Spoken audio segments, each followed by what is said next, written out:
¿Estuviste con algún político? ¿Existe el casting sábana? Sí, claro que existe el casting sábana. Ese lo presencié yo, boludo. Yo trabajé en varios programas donde él llamaba y ponía pauta y decía, te pongo más guita, pero poneme la... Me miraste como diciendo un montón. ¿Tuviste cerca de periodistas ensobrados? Obvio que sí. El poder de silencio que tenía una persona muy poderosa, que había algo de su vida personal que él no quería que se supiera, que hasta ese momento públicamente se mostraba como un buen padre de familia. Este funcionario se basó en los últimos meses de gestión en llevar y traer con la moto delivery, esas bolsas de papel con dinero adentro. Fuerte, ¿no? No la ves puntual. Cero. O no califica, ¿entendés? No la trato de periodista. Bueno, boludo, me haces hablar. ¿Para qué puse? No, sacalo esa parte. ¿Desde cuándo sabías que Milei estaba de novio? ¿Por qué la nata no volvió? ¿Es grave lo que tiene? Laje, Graña, Canosa, Dugan, Majul y Feynman. Bueno, tenemos una nueva edición de Pagano Responde. Yo se los prometí que asiduamente iba a responder las preguntas que ustedes me enviaran en mis redes sociales. Generalmente la convocatoria la hago por Instagram y las preguntas llegaron. Y también las respuestas. Vamos a empezar con 6 preguntas, porque hay un montón de preguntas, pero en general giran en torno a estas temáticas. ¿Estuviste con algún político? Del 1 al 10. Califica a Laje, Graña, Canosa, Dugan, Majul y Feynman. ¿Por qué la nata no volvió? ¿Es grave lo que tiene? ¿Desde cuándo sabías que Milei estaba de novio? ¿Existe casting sábana? Sin dar nombres, ¿estuviste cerca de periodistas ensobrados? Bueno, arranco por la primera. ¿Estuviste con algún político? A ver, cuando uno es periodista está generalmente en un mismo círculo de información, en mi caso con políticos, con economistas. Es parte de tu vida, es parte de tu trabajo. Como el médico que trabaja en una clínica y está en contacto con enfermeros, enfermeras, asistentes de piso, y es parte de la dinámica. Tengo que confesar que me enamoré de un funcionario, pero fue amor, ¿eh? Fue amor, por lo menos de mi parte hubo amor. Creo que de su parte también, que había sido correspondido y que no pasó a mayores por un único motivo, y fue un motivo justamente político. Porque el político siempre es político. Lo aprendí, yo era chica, en ese momento estaba acreditada en un organismo público y era muy, muy joven.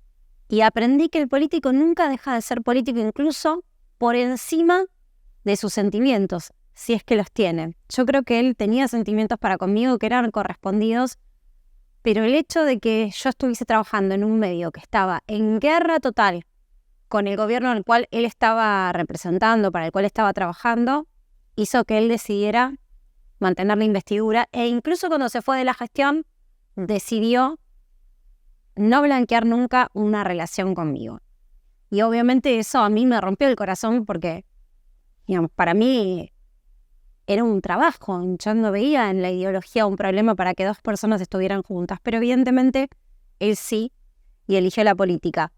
Ahora, tengo una anécdota que me acuerdo que era muy graciosa porque yo sé por otros periodistas, colegas y amigos que trabajaban conmigo, yo hacía gráfica en ese momento, que se han dedicado una gran cantidad de reuniones de gabinete en las que el funcionario de primera línea estaba buscando quién era la persona que estaba conmigo. O sea, había reuniones de gabinete en donde quien comandaba la reunión estaba buscando cuál era el funcionario que tenía un vínculo conmigo, porque algo raro había, y se hablaba de mí. Yo no podía creer, o sea, el país tenía problemas, siempre Argentina está en problemas, más con la economía, y me llamaba mucho la atención que se hablara de mí, y no me llegaba por cosas que me contaban a mí, sino porque otros periodistas se enteraban que se hablaba de mí.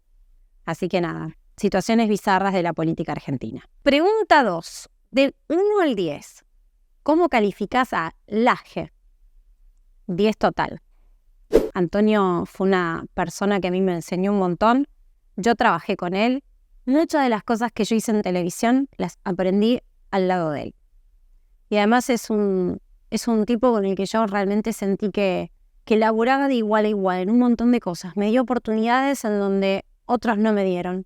Así que Antonio Laje 10, y sobre todo porque lo veo todo el tiempo ahora y creo que está en su mejor momento. Y yo a Antonio Laje lo banco, porque yo trabajé con él y sé que él, en un país en donde tal vez la sociedad no está de acuerdo con que a hombres y a mujeres se las traten de una misma manera, para bien o para mal, él trataba por igual a hombres y a mujeres. Y trabajamos unos años juntos, después yo me fui a hacer carrera en otro medio, y cuando volví a América volvimos a vernos, pero nunca perdimos contacto. La verdad que es una persona para mí muy valiosa dentro del medio periodístico. Rolando Graña, bueno, uno que me decepcionó y tengo muchas anécdotas en primera persona que contar sobre él.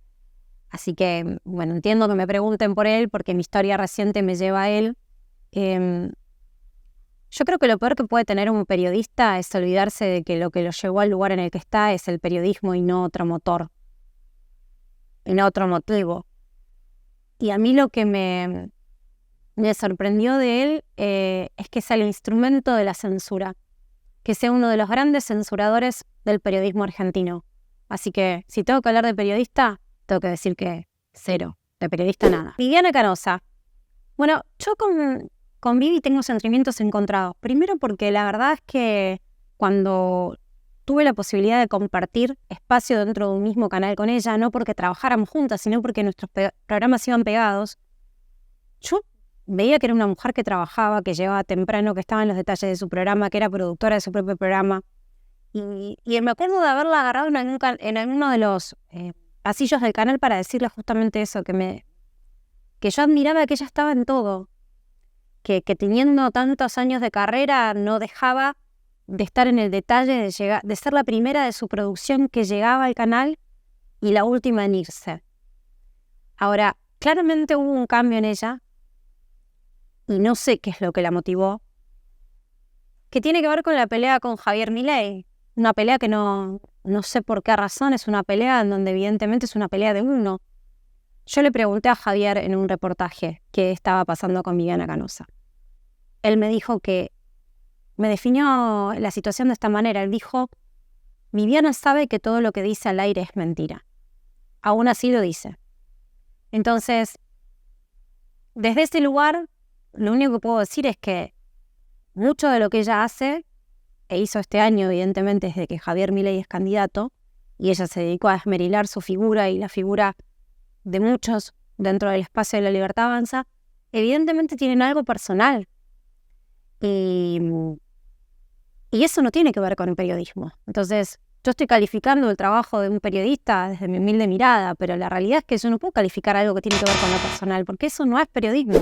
Pablo Duan. Bueno, Pablo Duan es una persona que yo nunca traté, no trabajé, pero a mí me cae bien. Me parece que es un personaje 100% televisivo de lo que es la televisión argentina. Y sé que ha sido muy criticado por sus cambios editoriales, pero a mí me parece que él entendió perfectamente que lo que va hoy en la televisión y lo que surte efecto es el híbrido entre entretenimiento y periodismo. Y creo que le sale muy bien. Creo que en Duro de Domar encontró un formato que le encaja perfecto. Así que, más allá de que no coincido prácticamente en nada de lo que él dice editorialmente ni lo que defiende dentro del espacio que conduce, yo lo voy a calificar bien porque la verdad es que lo veo y me divierte. Así que le voy a poner un 7. Y con ese mismo porcentaje voy a calificar a Majul, que creo que él tiene hace muchos años un mismo formato, que lo mantiene, que no cambia, que ha cambiado de canal, pero no de formato. No sé si eso es bueno o malo, pero le voy a dar un 7. Y le voy a dar un 7 sobre todo porque más allá de periodista lo considero empresario de medios. Y eso es válido en un país en donde hay pocos que invierten. Feynman. Con Eduardo hay un recorrido personal. Pero a mí me gusta que Eduardo Feynman es combativo, es peleador. Yo me acuerdo que cuando era más joven lo escuchaba en radio y yo estudiaba y lo escuchaba mucho en radio y después me acuerdo de las anécdotas de verlo peleándose con estudiantes cuando tomaban colegios y era gracioso ver cómo se paraba y todo el mundo lo criticaba y a él no le importaba, decía lo que le parecía, mantenía su postura y me parece que a lo largo del tiempo la mantuvo. Tiene una mirada de cómo cree que tiene que ser el mundo y el país que no la cambió. Y eso, en un mundo en donde el periodismo cambia tanto, está bastante bien. Más allá de que ha pasado por medios que hoy son antagónicos desde lo editorial, desde la posición editorial, a mí me parece que ha mantenido coherencia. Así que más allá de lo personal y si le caigo yo bien o mal o las críticas que ha tenido conmigo, yo creo que es un showman. Así que le voy a poner un 8 también. ¿Por qué la Nata no volvió? ¿Es grave lo que tiene? No hablé con Jorge. La verdad es que entiendo que se ausentó estos días por su tema de salud. Él tiene una salud muy endeble porque creo que hasta él mismo reconoció públicamente ser un pésimo paciente. Así que me parece que Jorge Lanata es una de esas personas que vive la vida al 100%. Dure lo que dure, sin restricción alguna, se da todos los gustos en vida. Y si se tiene que ir mañana, yo creo que se va sabiendo que hizo todo lo que quiso y que nada le quedó por hacer. Así que vivir una vida sin restricciones tiene esta contraparte, que estás con un riesgo de salud constante. Entiendo que está muy cuidado, entiendo que como es un paciente difícil, muchas veces no le confían, entonces, como ha pasado en otras oportunidades, entra en sedación para que esté tranquilo, para que no se quiera ir, para que no quiera hacer cualquiera, y creo que es lo que está pasando ahora, pero ojalá se reponga y no creo que sea nada grave alrededor de las cosas que ha vivido Jorge Lanata. ¿Desde cuándo sabías que Milei estaba de novio? Bueno, yo no sé si se acuerdan que nosotros hicimos un reportaje en este canal a Javier Milei y fui una de las primeras personas en preguntarle a alguien personal a Javier, porque se le preguntaba mucho por la dolarización, por quién iba a ser su ministro de Economía, por cómo había financiado su campaña, pero nadie le preguntaba cosas sobre el ser humano que estaba ahí delante. Y en un reportaje que yo le hago en este canal, yo directamente había algo que me llamaba la atención de Javier, que es que estaba distinto. Estaba muy tranquilo, estaba como más risueño, estaba también por momentos muy reflexivo, filosófico. Y yo dije, este hombre está enamorado. Y se lo pregunté en el reportaje, le pregunté si él estaba enamorado. Y no sé si recuerdan la pregunta y la reacción a mi pregunta. Javier Milei, ¿está enamorado? Bueno, eso, digamos... Tenemos en aprietos. Eso es como complicado, digo. Que fue una reacción rara. Y al ver su reacción y las palabras con las que él me respondió, él respondió que no estaba en pareja, pero no me negó que en realidad no estuviera enamorado. Y yo dije, Javier está enamorado. Y ahí empezó una sospecha que después con un llamado telefónico se confirmó. Javier me confirma que estaba de novio, que estaba enamorado, que quería blanquear esa relación, que es muy difícil blanquear una relación o un noviazgo en el medio de una campaña, más cuando él estaba dando una batalla cultural y lo único que hicieron hasta ahora fue tratar de corroer sus posibilidades personales, porque hablaron mal de su familia, hablaron mal de sus elecciones personales, inventaron cosas de su estilo de vida, entonces es muy difícil que alguien quiera levantar la mano y públicamente reconocer que está en pareja con una persona que es tan criticado. Porque lógicamente lo que podía llegar a pasar era que automáticamente esas críticas se direccionaran hacia ella. Pero me parece que está con una mujer que es muy fuerte, que se la recontrabanca y que lo está acompañando y le hace muy bien. Así que, bienvenido sea el amor. ¿Existe el casting sábana? Sí, claro que existe el casting sábana.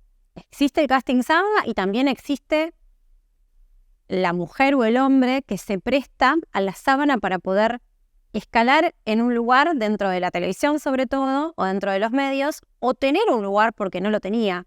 Yo siempre cuento la anécdota de una periodista muy reconocida, hoy, que cuando empezó en los medios, en realidad no era periodista.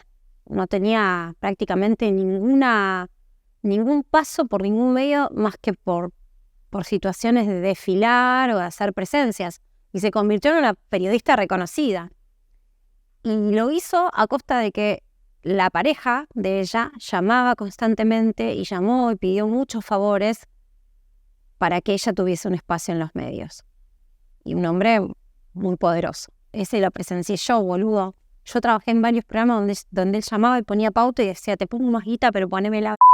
Bueno, y otra anécdota muy conocida es esa mujer que era muy conocida en la noche, y sobre todo en círculos VIP de la noche, donde accedían algunos empresarios, y pasó de pronto de ser una chica que hacía presencias en boliches, o que aparecía en determinados books, era modelo, a tener un lugar preponderante también en los medios, a ser casi una señora a la que se le estudió hasta un cambio de imagen. Y que me acuerdo pobre, porque la verdad que a mí me parecía terrible. Me acuerdo que hasta le hicieron recortar su cabello, que era una nave insignia de su marca, ese cabello hermoso, largo, para que pareciera más fino, más centrada. Y era todo un lavado de imagen que venía de quien después terminó siendo el marido. Sin dar nombres, obvio. ¿Estuviste cerca de periodistas ensobrados? Obvio que sí. Creo que trabajé en todos los medios que existen en Argentina y sí. Lamentablemente eso no es un mito, es una realidad. No solo los periodistas, sino también los que gerencian determinados medios. Que creo que son los peores, porque esos son los que bajan línea en pos de una ganancia personal y no la reparten con los trabajadores. A los trabajadores los obligan a repetir la consigna del día que paga el político. Porque en definitiva, la política invita. Yo me acuerdo de una anécdota que viví y que me sorprendió enormemente. El poder de silencio que tenía una persona muy poderosa, político, empresario, que había algo de su vida personal que él no quería que se supiera. Y era un escándalo, y lo sabíamos todos. El periodista de menor rango dentro del organigrama de un medio sabía lo que pasaba en la vida privada de esa persona, que hasta ese momento públicamente se mostraba como un buen padre de familia. Y ese escándalo se tapó. Habían fotos, había video, había pruebas de pasajes, había un montón de situaciones que involucraban a ese personaje, incluso quebrando la cuarentena, y era información que teníamos todos. Suponía que un funcionario público podía salir como podía salir un periodista a desarrollar sus labores, pero no a verse con alguien más, no en situación social. Y a mí me llamaba la atención que esa información giraba y que había tantos periodistas que decían tener hasta fotos. Entonces digo, tanta evidencia y nunca se filtró. Y tardó muchísimo en salir a la luz esto, porque, bueno, se cuidó mucho la figura y la imagen de esa persona, que tenía mucho poder dentro de los medios. Y creo que fue uno de los mayores actos de tapar la boca de periodistas que yo he visto desde mis 18 años de carrera. Y a mí me dolía porque yo conocía parte de esa familia y decía, ¿cómo puede ser? Estaba indignada. Pero bueno, yo en mi caso nunca me metí con la vida personal de nadie porque a mí no me interesa. De un funcionario espero coherencia, sí, claro, por supuesto, pero por sobre todas las cosas que sea un buen funcionario, un buen servidor público. Nunca me metí con las familias, no me parece que sea algo adecuado. Nunca me dediqué al espectáculo tampoco. Y entiendo que hay toda una prensa que se dedica a eso. Y ese costado del periodismo sabía lo que estaba pasando alrededor de esa figura y no dijeron nada. Y no es que no dijeron nada por solidaridad a la familia que no sabía lo que estaba pasando con esa persona, sino porque giró mucha plata para callar voces. Y me acuerdo que había una persona que trabajaba con ese funcionario, con ese político, que tenía un rol oficial. Y el rol era el diálogo con los medios. Pero ese era el rol oficial, pero tenía una contracara, su función. Y en esa contracara, dentro de su propio gabinete, sus compañeros de equipo hablaban de esta persona como el delivery. Y decían que era un tipo que, además, maneja una moto. Lo señalaban despectivamente como un delivery porque efectivamente ellos mismos, sus pares, sus compañeros de gabinete confirmaban que este funcionario, su rol en realidad, se basó en los últimos meses de gestión en llevar y traer con la moto delivery no de sobres, como muchos creen. En realidad eran bolsas. Bolsas como las de compras, bueno, bolsas que tenían incluso el rótulo que se utilizaba para identificar a este personaje dentro de la política. Esas bolsas de papel que giraban y giraban con dinero adentro. Se cuenta mito o realidad, pero lo cuentan los propios que militaban con él y bueno, esa persona sabe que en el medio se conoce como el delivery de pauta. El motivo de esta sección es la interacción con ustedes, porque yo veo que me escriben mucho por redes sociales y a veces no puedo responder y hay cosas que no tengo ni tiempo a veces de leerlas, pero no por eso quiero que dejemos de estar en contacto y poder responderte a vos tus dudas. Así que si esta sección te parece que está buena y querés que siga, hacémelo saber. Y si es así y el visto bueno de ustedes está, habrá más Pagano Responde. Chao. Ey, sí, esa morocha sabe lo que necesito. Con eso todo siempre se ve más bonito. Y hoy, que no está me precipito. Los días con ella fueron mis favoritos. Morocha, que tiene lo que necesito. Oh, oh, con eso todo es más bonito.